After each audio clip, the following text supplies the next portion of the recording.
लेकर चले हैं। हम लोग समाजवादी लोग मोहब्बत का पैगाम लेकर चले हैं, क्योंकि भारतीय जनता पार्टी प्रदेश और देश में नफरत हो दी है, भाईचारा को लड़ा दिया है, जात जात को लड़ा दिया है, धर्म धर्म को लड़ा रहे हैं। उसी को मिटाने के लिए हम लोग एक मोहब्बत का पैगाम भी लेकर आप लोगों के बीच में आए हैं। मेरे नौजवान साथी, व्यापारी भाइयों, ये जो यात्रा चल रही है, ये नौजवान, किसान, मजदूर, व्यापारी, दबे कुचले छात्र छात्राएं, हर एक वर्ग के लोगों की लड़ाई लड़ने के लिए चल रहे हैं हम लोग, चाहे वकीलियत के लोग हों, सबकी लड़ाई लड़ने के लिए हम लोग निकले हुए हैं।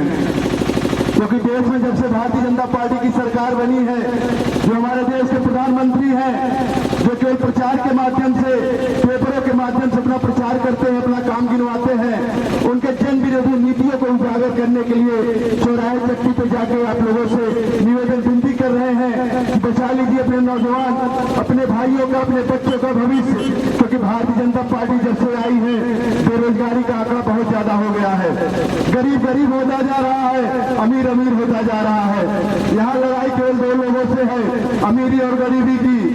और हमारे देश के जो प्रधानमंत्री जी हैं, ये लड़ाई सीधे उनसे है, क्योंकि उन्होंने ही आपके सपनों के साथ कुठाराघात किया है।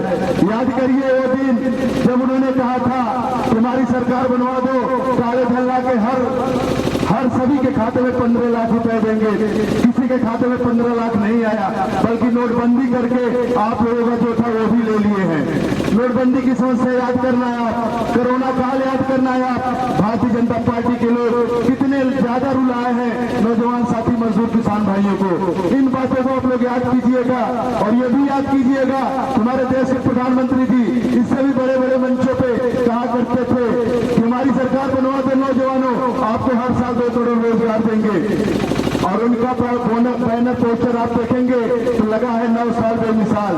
अरे मोदी जी, 9 साल बेमिसाल तब होता जब आप 9 साल में 2 करोड़ रोजगार देते थे हमारे नौजवानों को। जो आज नौजवान डिग्री लेकर टाल रहा है, रोजगार उसे नहीं मिल रहा है, और कहीं न कहीं मजबूर होके, परेशान होके गलत कदम उठा ले रहा है, नहीं तो आत्महत्या कर ले रहा है। और दिए भी तो क्या दिए तुमने दिया क्या? 4 साल की अग्निवीर योजना। सोचिए, आपके भाई बच्चे होंगे, पढ़ते होंगे, इसी सड़क पे दौड़ते होंगे, अपने पसीने से सड़क गीला कर देते हैं। 4 साल में कितना कमाएंगे? किसका सपना पूरा करेंगे? आपका करेंगे कि अपना करेंगे? अपने परिवार का करेंगे? क्या पूरा करेंगे? अगर वो शहीद भी हो जाते हैं, ये बेईमान झूठे लोग शहीद का दर्जा भी नहीं देंगे, कोई पेंशन प्लान भी नहीं है। ये नीति हमारे नौजवान साथियों के लिए लाए हैं हमारे देश के प्रधानमंत्री जी।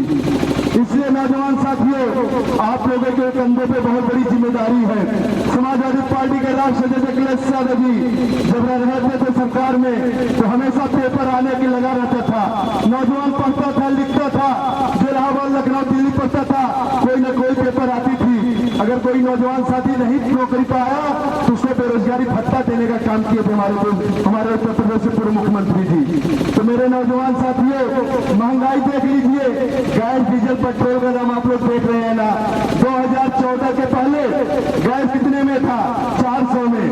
जब 400 से 1200 किए तब ढिढोरा नहीं पीते, और जब 1200 से 200 रुपए घटा दिए, बड़े बड़े बैनर में मोदी जी हंसता हुआ चेहरा लिखवा दिए हैं हमारी माताओं बहनों के लिए, रक्षाबंधन पे 200 का भारी छूट। सोचिए कितना बेवकूफ हमें आपको बनाते हैं। समझने वाली बात है, 400 बढ़ा के, 1200 बढ़ा के, 200 घटा के ढिढोरा पीटते हैं। डीजल पेट्रोल का दाम 60, 65, 70 रहता था, और बढ़ा दिए 100 पार। और कम करेंगे भी तो कितना करेंगे? 1 रुपए, 2 रुपए। ये आप लोगों को बात समझनी होगी। अगर आप लोग नहीं समझेंगे, और खास करके मैं दलित और बैकवर्ड समाज के लोगों, अकलियत लोगों को कहना चाहूंगा, ये लोग अलगाववादी की राजनीति करते हैं, ये अंग्रेजों की तरह राजनीति करते हैं, फूट डालो राज करो। ये हमें आपको जातियों में लड़ाते हैं, भाई भाई से लड़ाते हैं। जब भी चुनाव आएगा तो हमें आपको हिंदू मुस्लिम करके कोई ना कोई ऐसा प्रोपेगेंडा लाएंगे कि हम लोग आपस में लड़ जाएंगे। और रही बात हिंदू की बात करते हैं,